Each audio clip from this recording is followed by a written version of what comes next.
are new here, thank you so much for joining the family. And if you're a returning subscriber, thank you so much for coming back. And as you can see in the title of the video, today I'm going to be talking about the reason why I am moving back to Winnipeg, and also things to know about the city of Winnipeg. I have like some notes written down here in case you see me looking down. I just want to make sure that I'm not missing like any points. So first of all, I'm going to talk about my background, like when I came to Canada, when I moved, and the reasons I moved.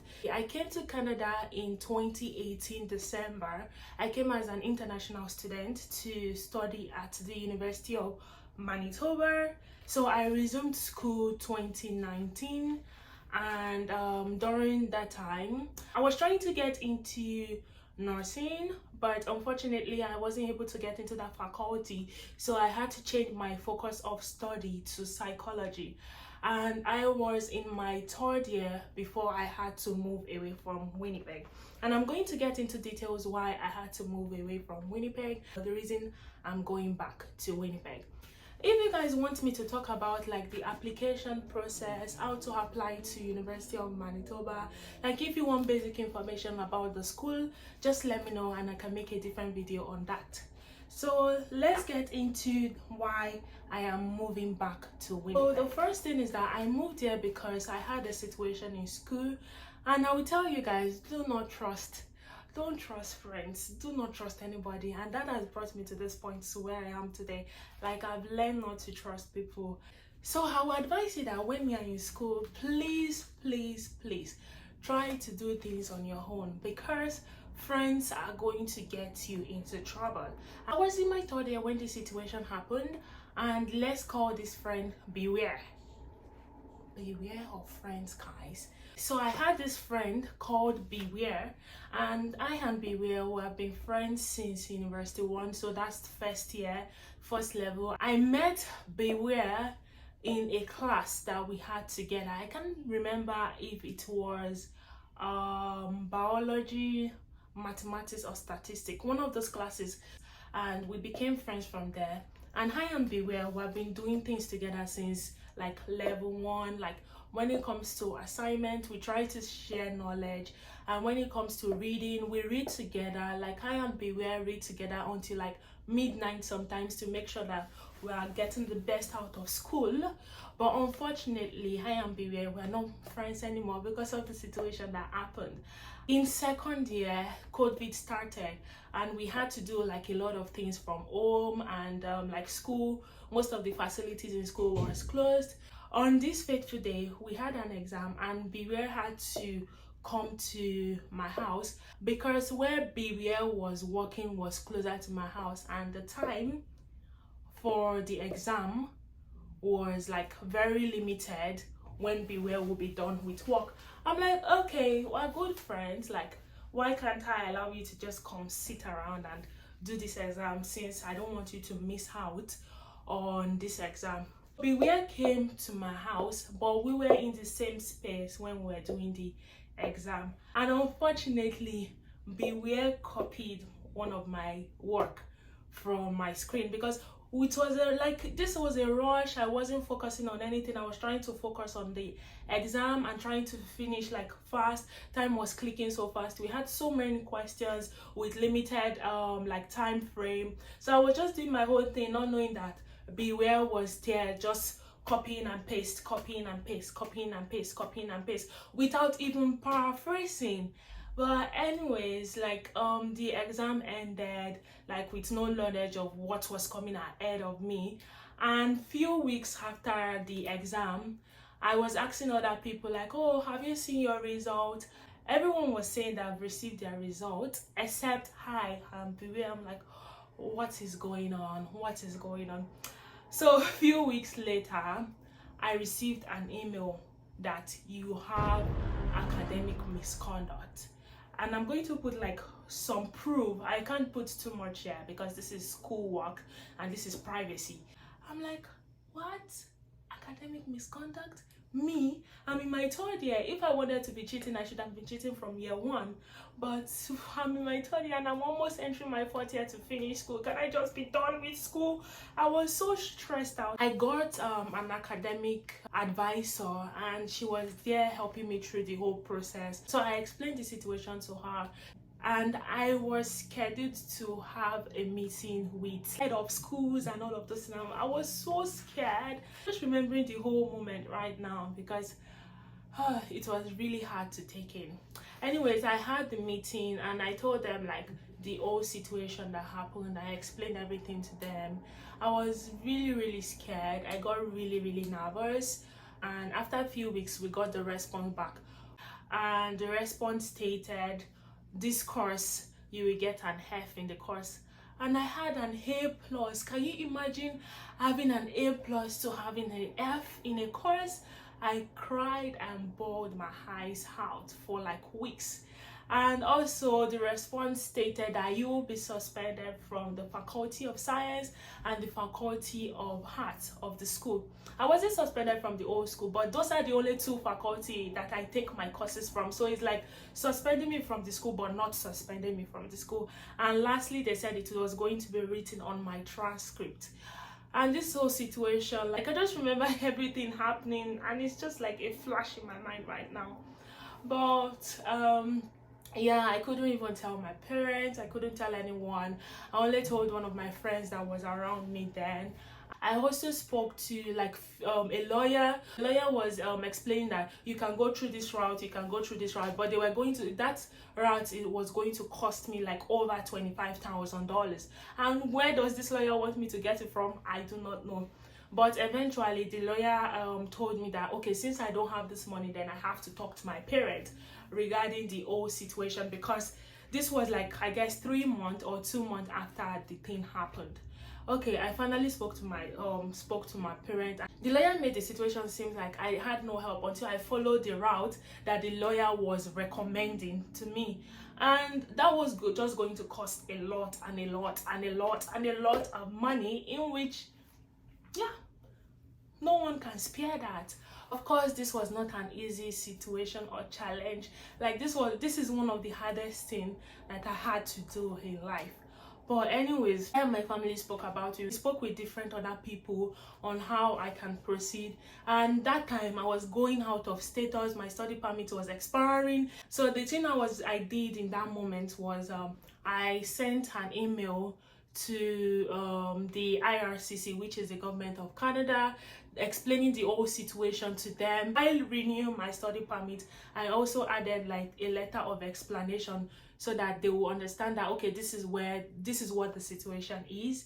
After that, I finally got my study permit renewed, and the next move of action was to apply for another school, because I could not just stay out of school. In Canada, if you're an international student and you're not in school, you cannot work. And I have a lot of things to pay for. I have my car bill, I have my insurance, I have my rent, I have hydro. I have a lot of things, you know, all these monthly bills that comes with living situation here in Canada. And I started thinking like, oh my God, I have to look for another school, because I cannot be out of work and I cannot be out of status, and I cannot, like, my life just felt so useless at that point.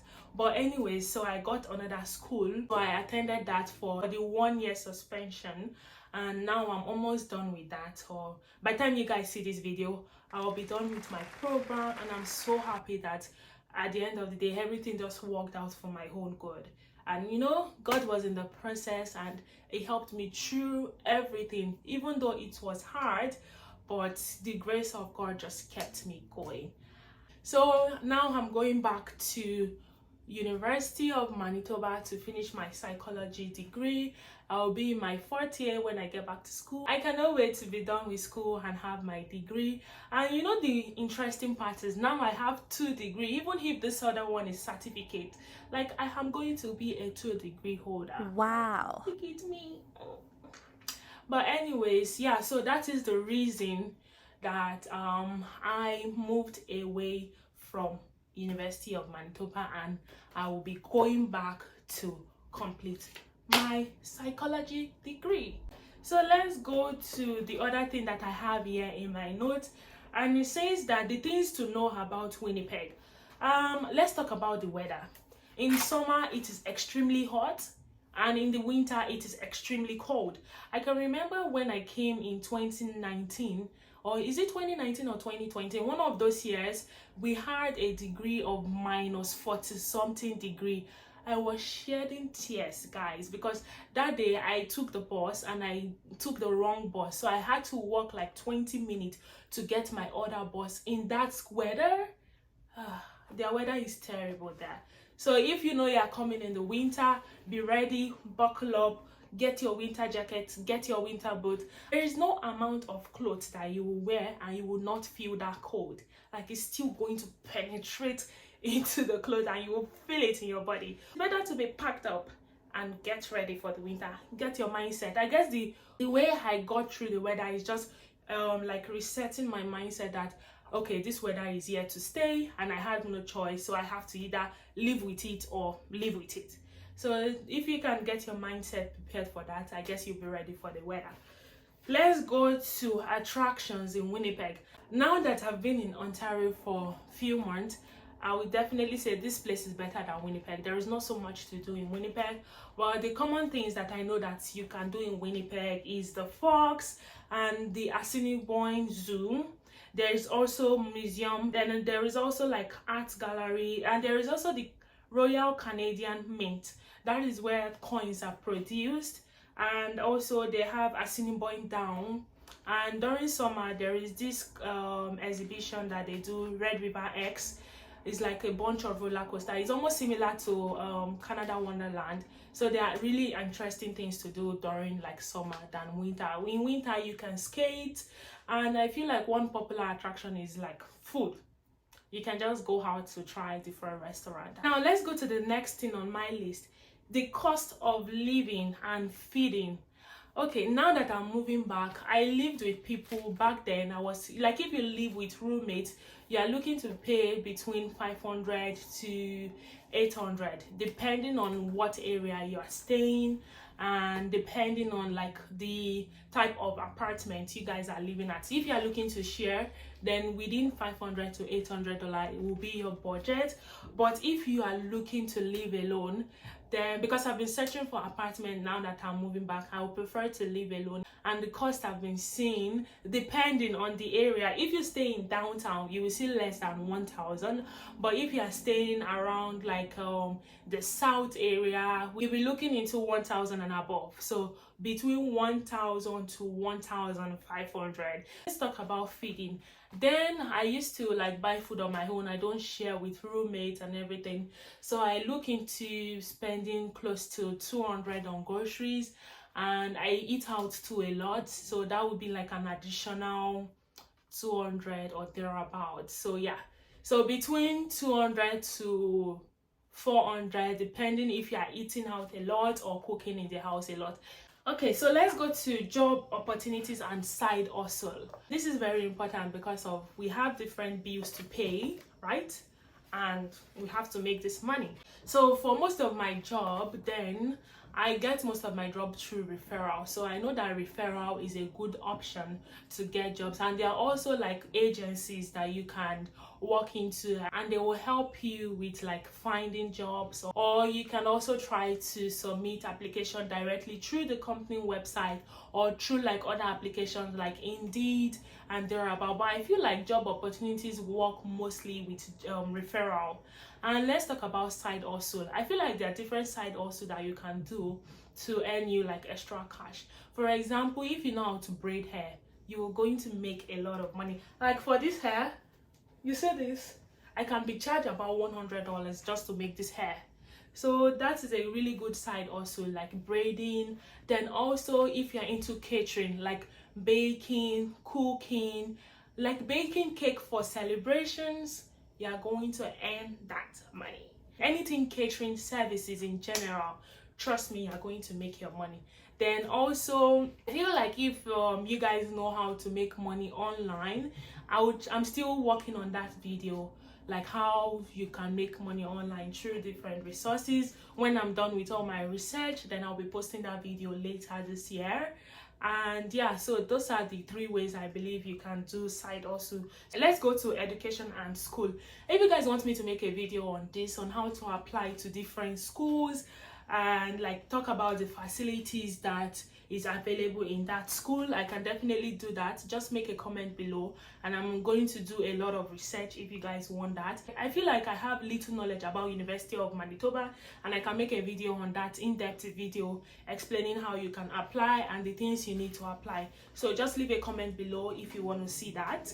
So let's go to safety. So depending on the area you live in Winnipeg, I know that Winnipeg has one of the highest rates in Canada. So there was this area I was living in before. It is called North End. That place is not safe, guys. Do not live there. Rent is really cheap there, but don't be deceived. There were a lot of situations and you'll be hearing about somebody that was killed. All of those scary situations. So if you want to live in Winnipeg, even though the rent is cheap there, I would advise not to go to the North End area. It is not safe to live there at all. I've been in that situation before, so I can definitely tell you it is not safe. Sometimes I finish class by 12 a.m. and I'm running. I am running to my apartment because I did not feel any form of safety when I used to live in that area. The south area is so much safer to live if you are looking to come to Winnipeg. So let's talk about the last thing I have on my list is called transportation. So there are different means of transportation in Winnipeg. We have the transit, the Uber, cab, and your personal vehicle. So when I first came in 2019, of course I was using the transit. The only thing I'll say about the transit is that you have to set time.